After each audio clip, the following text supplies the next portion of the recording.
Durante décadas, escutando historias humanas en consulta, aprendí que lo más difícil no es enfrentar lo que ocurre afuera, sino confrontar lo que hemos construido por dentro. Lo interno no tiene testigos. Nadie ve nuestras justificaciones íntimas, nuestras concesiones silenciosas, la forma en que negociamos con la mediocridad cuando nadie nos observa.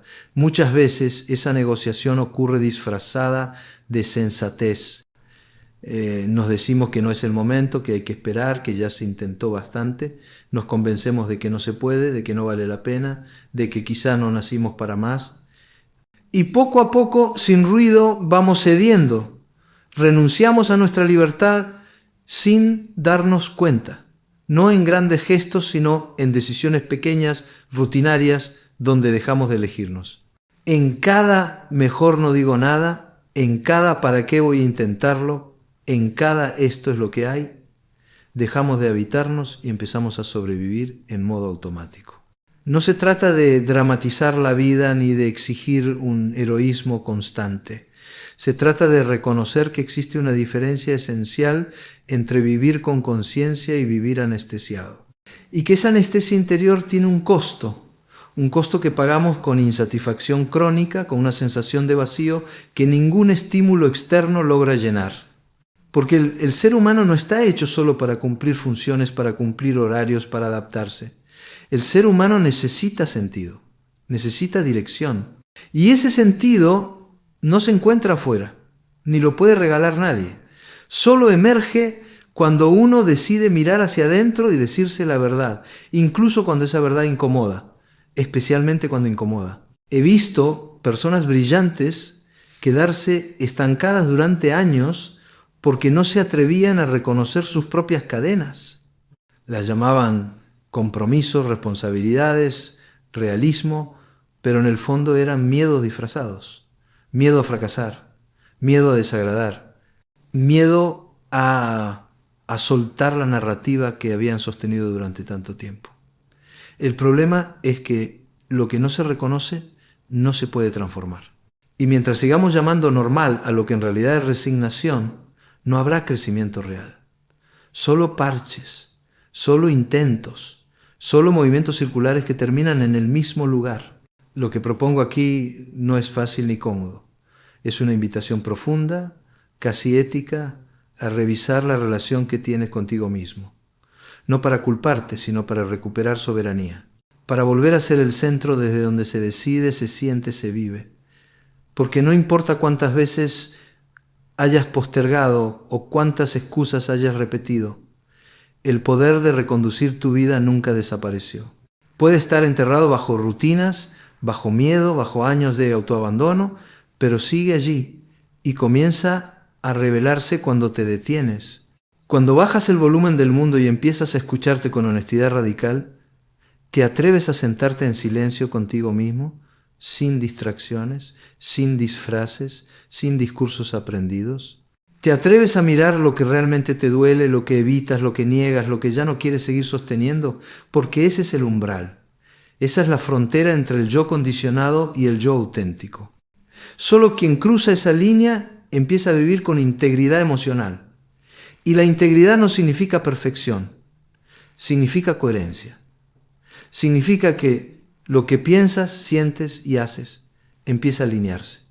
Y cuando eso ocurre, algo cambia. Se respira diferente, se decide diferente, se vive con una autoridad serena que no necesita demostrar nada porque emana de una verdad que ya no se oculta. Muchas personas creen que controlar las emociones es suprimirlas, como si el dominio emocional fuera una especie de frialdad elegante, una indiferencia cuidadosamente ensayada. Pero esa idea no solo es equivocada, es peligrosa, porque lo reprimido no desaparece. Se acumula, se distorsiona, se filtra en los vínculos, en la salud, en las decisiones, y tarde o temprano termina estallando en formas que ya no se pueden contener. Controlar las emociones no es negarlas, ni tampoco dramatizarlas, es comprenderlas. Es saber de dónde vienen, qué las activa, qué función cumplen, es tener el coraje de escucharlas sin entregarse a ellas. No somos culpables de lo que sentimos, pero sí responsables de lo que hacemos con lo que sentimos. La ira, el miedo, la ansiedad, la tristeza son emociones humanas, inevitables. No se pueden evitar, pero se pueden gobernar. Y para gobernarlas, primero hay que dejar de huir de ellas. Hay que poder mirarlas con la misma naturalidad con la que se observa una tormenta. Saber qué pasará, pero también saber qué significa su presencia. Lo que no podemos seguir haciendo es permitir que nuestras emociones tomen el control del volante cada vez que algo nos afecta. Porque cuando eso ocurre, no actuamos, reaccionamos, no elegimos, obedecemos al impulso. Y vivir así, en constante reactividad, es perder el timón de la vida. Aprender a poner un espacio entre el estímulo y la respuesta es un gesto de poder personal. No es automático, no es fácil, pero es posible.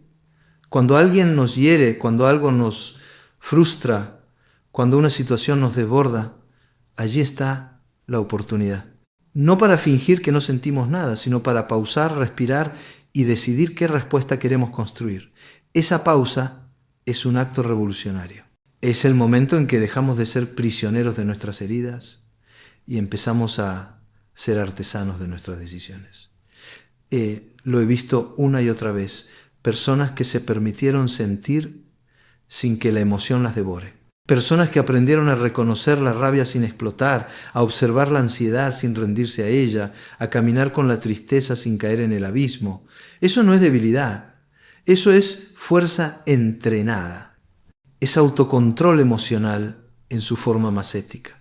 No porque reprima, sino porque elige, porque entiende que una emoción no es una orden, es una señal, y que quien sabe interpretar señales no se pierde. Quizá por eso la pregunta más importante no es cómo te sientes, sino qué haces con eso que sientes. ¿Lo niegas? ¿Lo culpas? ¿Lo usas para justificar tus actos? ¿O lo transformas en conciencia, en aprendizaje, en posibilidad de crecer? Dominar las emociones es, en el fondo, un gesto de amor propio.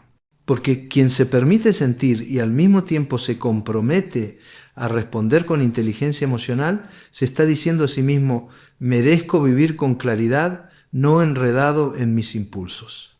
Ese tipo de claridad no se impone, se construye día a día en cada elección emocional que hacemos. Uno de los mecanismos más sutiles y más destructivos que he visto en consulta es la justificación permanente de la mediocridad. A veces viene disfrazada de humildad, otras veces de sensatez, incluso de realismo, pero detrás de todas esas máscaras hay algo común: miedo. Miedo a intentar y fallar, miedo a destacar y luego no poder sostenerlo, miedo a reconocerse capaz y tener que hacerse cargo de ese poder. Porque aunque suene extraño, hay quienes prefieren seguir fallando antes que asumir el peso de su propia fuerza. El problema es que vivir bajo excusas tiene un precio muy alto. Te acostumbras a una versión disminuida de ti mismo y con el tiempo olvidas que alguna vez aspiraste a algo más. He escuchado todas las formas posibles de autoengaño. Es que ya estoy grande para eso, nunca fui bueno en esto, no tengo tiempo, es que con mis responsabilidades no se puede. Frases que suenan razonables, casi inofensivas, pero que repetidas con la suficiente frecuencia se convierten en grilletes invisibles, grilletes que no duelen pero que impiden avanzar. La trampa de la excusa es esa, suena lógica pero te paraliza.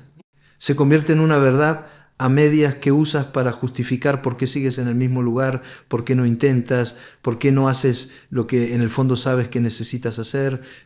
Hay algo profundamente transformador en dejar de justificarse, en dejar de explicarse por qué no se puede y empezar a actuar desde la responsabilidad radical. No la responsabilidad que pesa, sino la que libera. La que dice, Tal vez no tengo el control de todo, pero sí tengo el control de cómo respondo a esto, porque nadie elige el punto de partida, pero todos podemos elegir hacia dónde dirigirnos.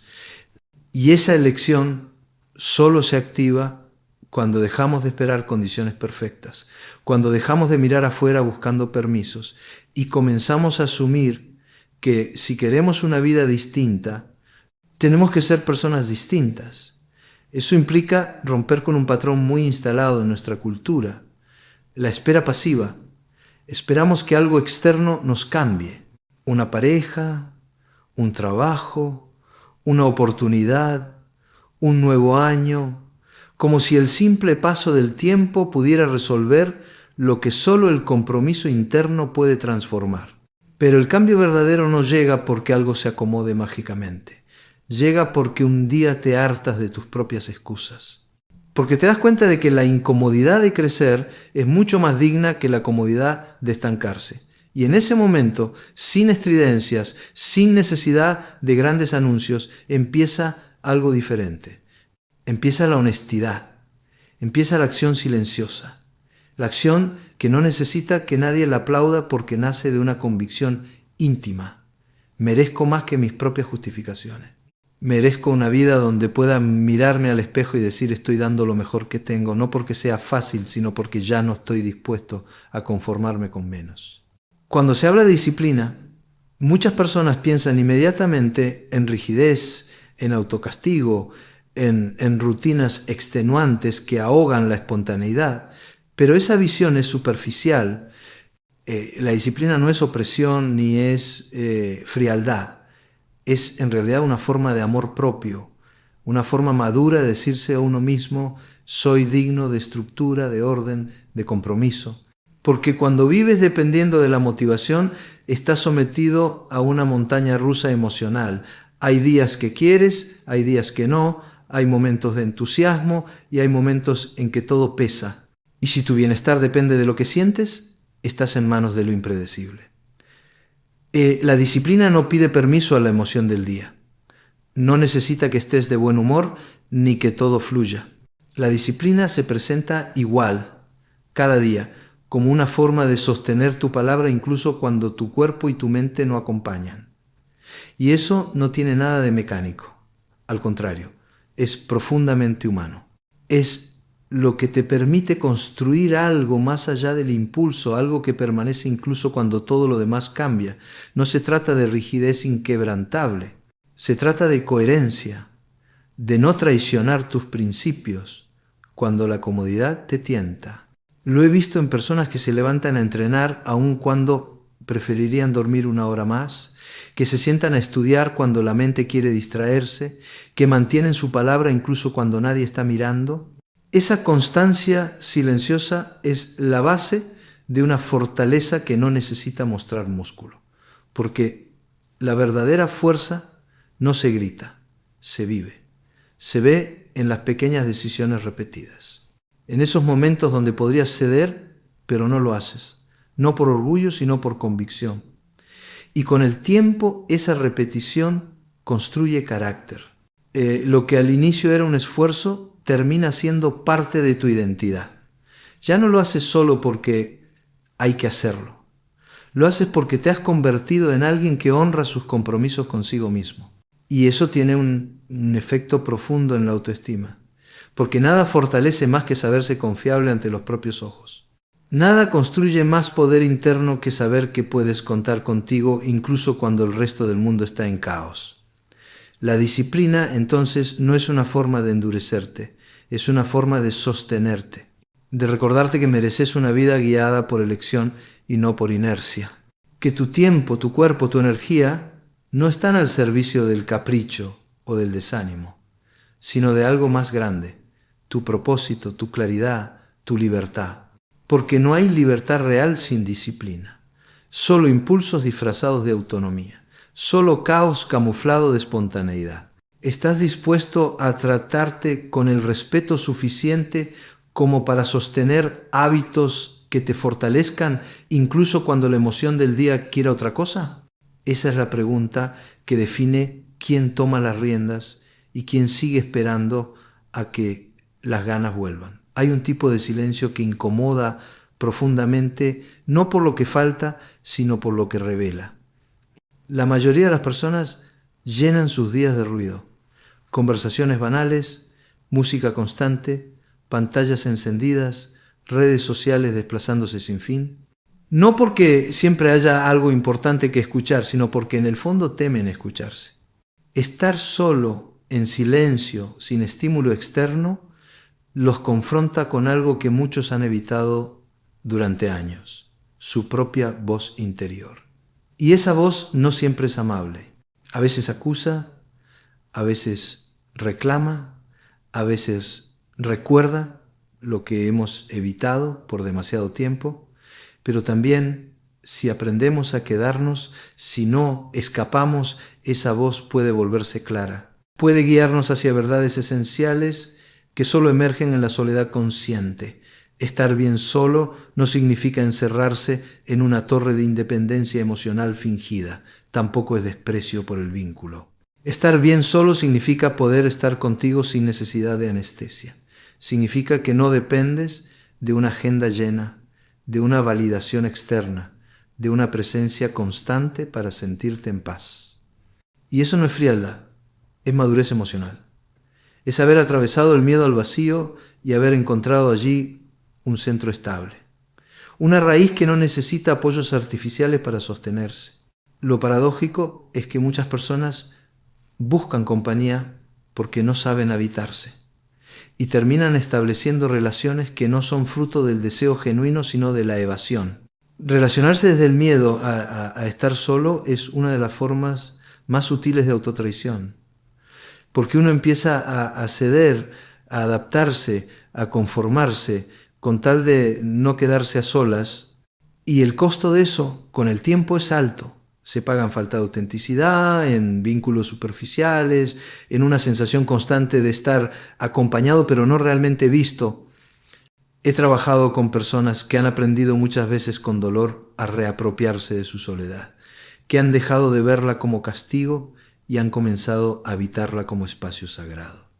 Allí, en esa soledad no elegida al principio pero cultivada después, encontraron claridad, recuperaron preguntas esenciales. ¿Quién soy cuando nadie me observa? ¿Qué parte de mí vive solo para complacer a los demás? ¿Qué me sostendría si todo lo externo desapareciera mañana? Cuando uno puede responder esas preguntas sin angustia, sin culpa, con una serenidad interna que no depende del ruido ni de la compañía, entonces algo profundo se alinea. Porque la soledad bien vivida no es aislamiento, es un regreso. Es un modo de volver a ti, sin filtros, sin máscaras. Es el momento en que te escuchas no para criticarte, sino para comprenderte. No para exigirte, sino para reconstruirte con una honestidad que solo se alcanza cuando el mundo deja de hablarte por un instante. La mente humana no descansa por sí sola. Si no se le entrena, si no se le enseña a filtrar, a priorizar, a centrarse, se convierte en un escenario caótico, donde cada pensamiento compite por atención como si fuera urgente. No lo es. Pero la mente, sin dirección, no distingue entre lo importante y lo irrelevante. Se activa ante cualquier estímulo, repite preocupaciones, revive conversaciones del pasado, imagina escenarios futuros que probablemente nunca ocurran. Y en ese ruido perdemos claridad, presencia, energía vital. No porque no tengamos la capacidad de enfocarnos, sino porque hemos normalizado el desorden mental como parte del vivir moderno. Vivimos como si pensar sin control fuera una forma inevitable de existir, como si el precio de estar informados, conectados, productivos, fuera una mente saturada y ansiosa. Pero no tiene por qué ser así. Podemos entrenar la atención, podemos aprender a distinguir entre lo esencial y lo accesorio. Y eso empieza con una pregunta radicalmente simple pero profundamente transformadora. ¿Esto merece mi energía? No todo lo que aparece en tu mente es valioso. No todo pensamiento que tienes merece ser alimentado. No toda preocupación es tuya. No toda opinión externa necesita una respuesta.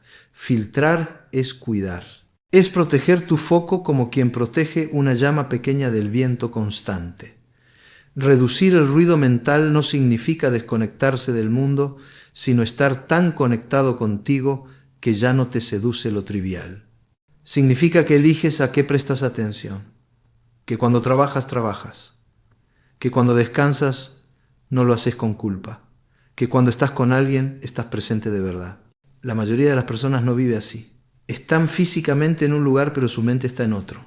Saltan de pensamiento en pensamiento, como quien hace zapping con el control remoto sin mirar realmente nada. Esa fragmentación tiene consecuencias.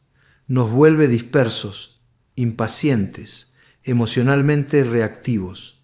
Nos aleja de la profundidad y nos instala en la superficie constante del hacer sin pausa. El ejercicio más poderoso que puedes practicar no requiere dinero ni tiempo extra. Solo requiere intención. Es el acto de volver una y otra vez a lo que importa. Volver a ti, volver al presente, volver a aquello que elegiste hacer, sin ruido innecesario interfiriendo. Se trata de simplificar sin empobrecer, de limpiar sin vaciar, de darle a tu mente un respiro para que no viva agotada intentando procesar todo al mismo tiempo. Porque cuando todo parece importante, nada lo es realmente. He acompañado a personas que vivieron décadas atrapadas en una mente saturada y que descubrieron con trabajo y constancia que la paz mental no es un mito inalcanzable, es una práctica, una forma de estar que se cultiva, que se alimenta con decisiones diarias. ¿A qué le das espacio? ¿Qué dejas entrar? ¿Qué eliges soltar? Y con el tiempo lo que era ruido se vuelve eco lejano. Y lo que antes era confusión se transforma en dirección. No por arte de magia, sino porque alguien tú decidió hacerse cargo de su atención. Todo lo que consumes te construye o te debilita. No se trata solo de comida o ejercicio físico, aunque eso también importa, sino de todo lo que permites que entre en tu sistema. Imágenes, palabras, sonidos, ideas, vínculos. La mayoría de las personas no es consciente de que está permanentemente absorbiendo estímulos. Se sientan frente a una pantalla y permiten que entre cualquier cosa abren redes sociales y se exponen a vidas editadas, a discursos vacíos, a comparaciones automáticas que erosionan poco a poco su autoestima, y lo hacen todos los días, sin filtro, sin selección, como si la mente no necesitara higiene, como si todo lo que se ve, se oye o se lee no dejara huella, pero cada contenido que consumes deja un rastro, una impresión, una idea que se queda rondando incluso después de que apagas el dispositivo. Y no lo notas al instante, porque su efecto es acumulativo. Como una gota que cae una y otra vez sobre la misma piedra. Al principio parece inofensiva, pero con el tiempo transforma tu manera de pensar, de desear, de entenderte. Y lo mismo ocurre con lo que comes, con lo que haces con tu cuerpo, con lo que permites en tu entorno. La falta de conciencia en el consumo no es solo negligencia, es abandono interior. Es permitir que otros, que el sistema, que la publicidad o la moda decidan por ti qué habita en tu mente, en tu sangre, en tu respiración. He trabajado con personas que cargaban ansiedad crónica sin entender por qué, hasta que empezaron a mirar con honestidad cómo era su dieta mental, qué series veían antes de dormir, qué noticias leían apenas despertaban, qué conversaciones toleraban por rutina, qué pensamientos alimentaban cada vez que se miraban al espejo. Todo suma, todo cuenta. Y cuando uno empieza a elegir con más criterio, no desde la paranoia, sino desde el cuidado, algo cambia. Se limpia el espacio interno. Aparece la claridad, no porque el mundo se vuelva más amable, sino porque tú dejas de contaminarte con lo innecesario. Y lo mismo vale para el cuerpo. No por estética ni por exigencia social, sino por una razón mucho más profunda. Tu cuerpo es tu instrumento vital. Es el canal por el cual experimentas, sientes, haces. Si lo maltratas, Si lo abandonas, si lo exiges sin nutrirlo, inevitablemente tu mente lo pagará. El vínculo entre lo físico y lo emocional no es una teoría, es una realidad clínica. Un cuerpo agotado, inflamado, tóxico no puede sostener una mente clara, y una mente sobreestimulada no puede cuidar un cuerpo con respeto. Por eso, cuidar lo que consumes no es una moda ni una estrategia de bienestar superficial. Es un acto de respeto integral. Es un modo de decirte, merezco estar bien por dentro y por fuera. Merezco una vida en la que lo que entra en mí me fortalece, no me arrastra. Esa es una decisión que nadie puede tomar por ti. Es una forma de soberanía, de volver a ocupar tu propio espacio vital con responsabilidad adulta y con la firmeza de quien ya no está dispuesto a intoxicar su vida para distraerse del vacío. Los obstáculos no son el problema. El verdadero problema es la forma en que interpretas su presencia. He conocido personas que ante la más mínima dificultad se detienen, se frustran, retroceden, no porque no tengan recursos, sino porque su mente les ha dicho, con voz antigua, muchas veces aprendida en la infancia, que si algo cuesta, entonces no vale la pena. Que si hay resistencia, es señal de que se han equivocado de camino, nada más lejos de la verdad. La resistencia no es una señal de error, es un umbral, una puerta de entrada al crecimiento real. Cualquier proceso de transformación profunda implica fricción, no es señal de fracaso. Es el precio que se paga por evolucionar. Pero si cada vez que algo no sale como esperas decides abandonar, estás cultivando una mentalidad frágil, incapaz de sostener el proceso que implica fortalecerte. Porque el carácter no se forma en la comodidad, se forja en el esfuerzo, en el reajuste, en la capacidad de avanzar, incluso cuando el camino no está claro. No se trata de romantizar el sufrimiento, sino de reconocer que evitar el dolor a toda costa es evitar también tu propia expansión. Hay una diferencia fundamental entre sufrir inútilmente y atravesar el dolor con sentido. La primera te agota, te drena, te paraliza. La segunda te afina, te enseña, te vuelve más lúcido. Y esa diferencia no está en el evento externo, sino en tu lectura interna. He acompañado a personas que en medio del duelo, de la pérdida, de la traición, encontraron versiones de sí mismas que desconocían, no porque el dolor fuera bello o no lo era, sino porque decidieron no quedarse atrapados en el lamento. Decidieron preguntarse, ¿qué puedo hacer con esto que me duele? ¿Dónde hay una lección? ¿Dónde hay una posibilidad de volverme más consciente, más firme, más real? Convertir el obstáculo en oportunidad no es una frase bonita para colgar en la pared. Es una postura existencial. Es mirar el caos sin negarlo, pero también sin rendirse a él. Es tomar el golpe y decidir qué parte de ti va a responder, la que se justifica o la que se levanta, porque siempre tienes esas dos opciones. Puedes usar los problemas para explicar por qué no avanzas, o puedes usarlos como peldaños que, aunque difíciles, te permiten ver más lejos. Y no se trata de heroísmo, se trata de madurez. De entender que no todo lo que te molesta está mal, que muchas veces lo que más incomoda es precisamente lo que más te revela, y que si tienes la capacidad de quedarte, de sostener la incomodidad sin convertirla en drama, descubrirás una fuerza que no sabías que tenías. Una claridad que no llega en el confort, sino en el movimiento interior que ocurre cuando eliges crecer, incluso en medio del desorden. Muchas personas hablan de libertad como si fuera la posibilidad de hacer lo que quieran, cuando quieran, sin restricciones. Esa es la definición más superficial y engañosa de libertad. Porque actuar desde el impulso, desde la gratificación inmediata, desde el hago lo que me da la gana, no te hace libre. Te hace esclavo de tu estado emocional, de tus deseos momentáneos, de tus hábitos automáticos. La verdadera libertad no está en la ausencia de límites, sino en la capacidad de imponértelos a ti mismo con conciencia, en elegir lo que te fortalece por encima de lo que solo te entretiene o te anestesia. He visto adultos inteligentes, con experiencia, arrastrados por dinámicas que reconocen como destructivas, pero que no saben cortar, no por falta de conocimiento, sino por falta de dominio interno. Saben lo que les daña, pero lo siguen haciendo. Saben lo que les haría bien, pero no lo sostienen. Y no porque sean débiles, sino porque no han cultivado lo que verdaderamente libera, la autodisciplina. Esa capacidad no siempre se nota por fuera, pero internamente marca la diferencia entre una vida vivida desde la dirección y una vida vivida a la deriva.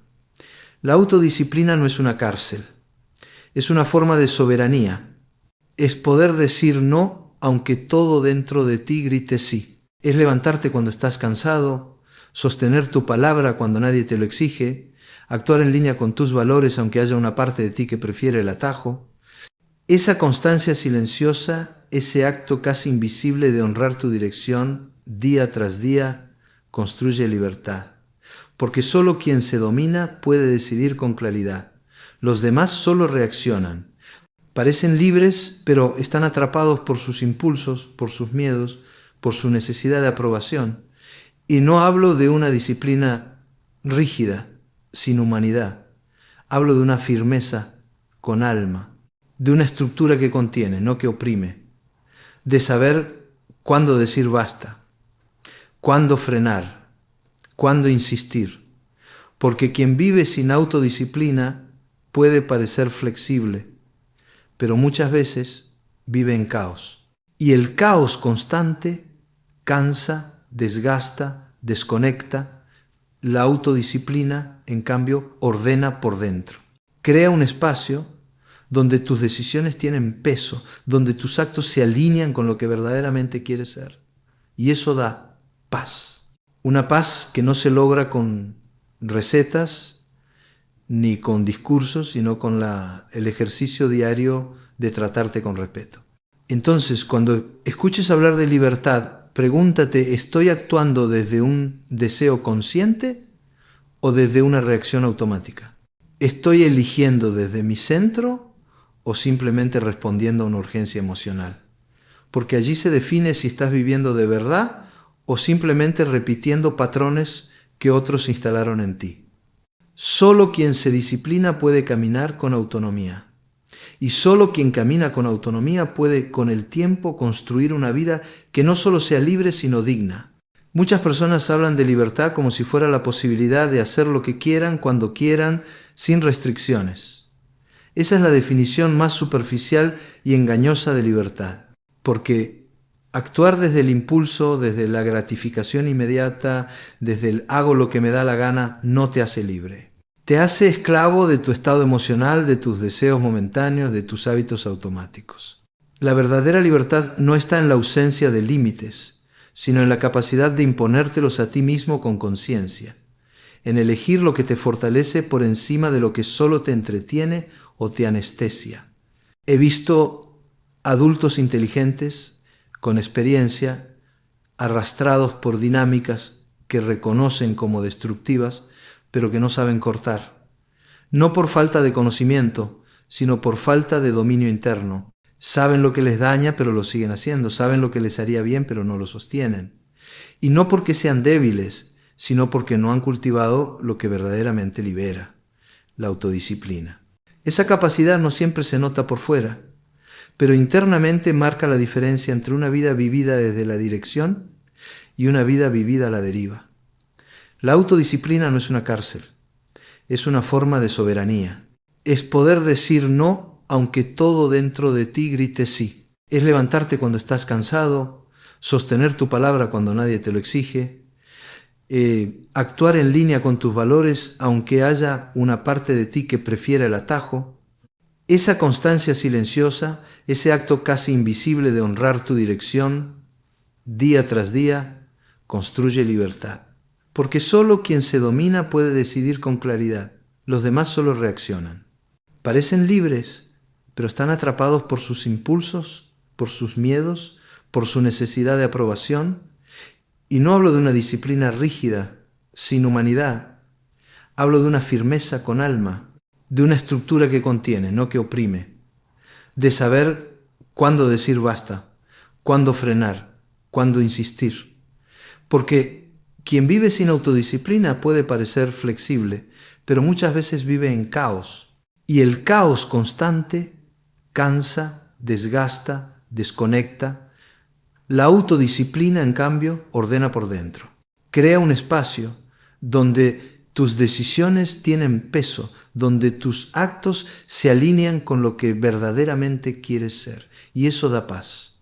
Una paz que no se logra con recetas ni con discursos, sino con el ejercicio diario de tratarte con respeto.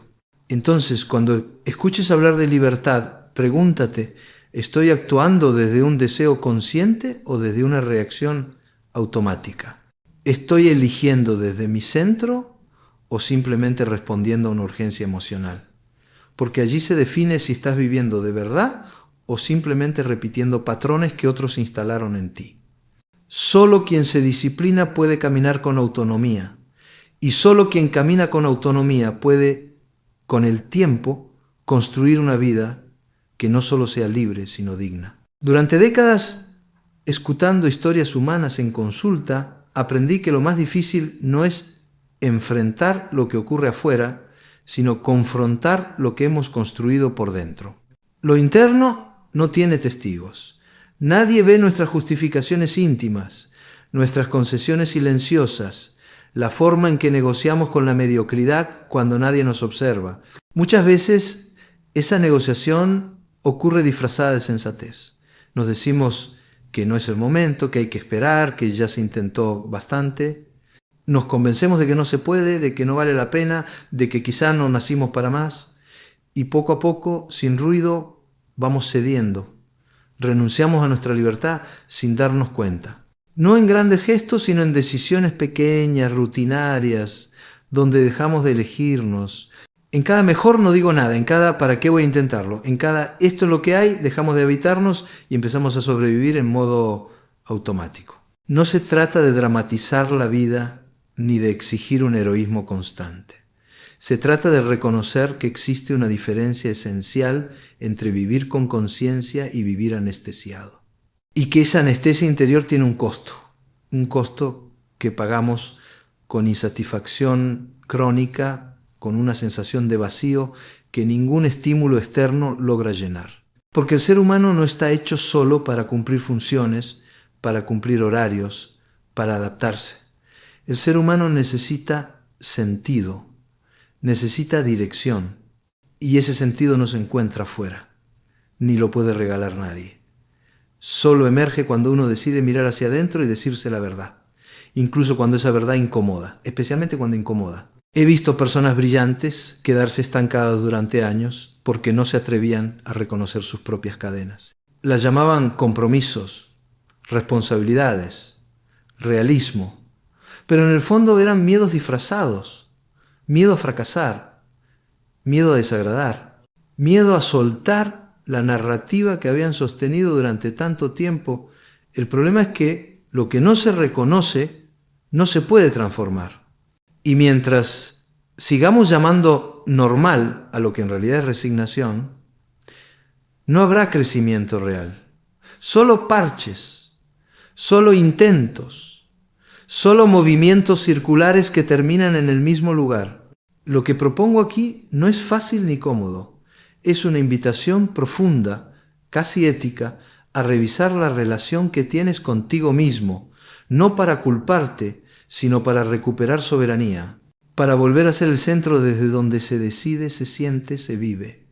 Porque no importa cuántas veces hayas postergado o cuántas excusas hayas repetido, el poder de reconducir tu vida nunca desapareció.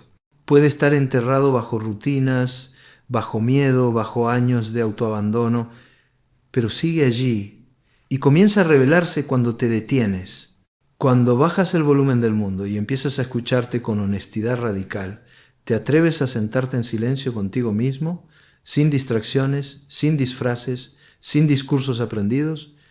Te atreves a mirar lo que realmente te duele, lo que evitas, lo que niegas, lo que ya no quieres seguir sosteniendo, porque ese es el umbral, esa es la frontera entre el yo condicionado y el yo auténtico. Solo quien cruza esa línea empieza a vivir con integridad emocional. Y la integridad no significa perfección, significa coherencia, significa que lo que piensas, sientes y haces empieza a alinearse. Y cuando eso ocurre, algo cambia, se respira diferente, se decide diferente, se vive con una autoridad serena que no necesita demostrar nada, porque emana de una verdad que ya no se oculta. Muchas personas creen que controlar las emociones es suprimirlas, como si el dominio emocional fuera una especie de frialdad elegante, una indiferencia cuidadosamente ensayada. Pero esa idea no solo es equivocada, es peligrosa, porque lo reprimido no desaparece. Se acumula, se distorsiona, se filtra en los vínculos, en la salud, en las decisiones. Y tarde o temprano termina estallando en formas que ya no se pueden contener. Controlar las emociones no es negarlas, ni tampoco dramatizarlas, es comprenderlas, es saber de dónde vienen, qué las activa, qué función cumplen, es tener el coraje de escucharlas sin entregarse a ellas. No somos culpables de lo que sentimos, pero sí responsables de lo que hacemos con lo que sentimos. La ira, el miedo, la ansiedad, la tristeza, son emociones humanas inevitables. No se pueden evitar, pero se pueden gobernar. Y para gobernarlas, primero hay que dejar de huir de ellas. Hay que poder mirarlas con la misma naturalidad con la que se observa una tormenta. Saber qué pasará, pero también saber qué significa su presencia. Lo que no podemos seguir haciendo es permitir que nuestras emociones tomen el control del volante cada vez que algo nos afecta. Porque cuando eso ocurre, no actuamos, reaccionamos. No elegimos, obedecemos al impulso. Y vivir así en constante reactividad es perder el timón de la vida.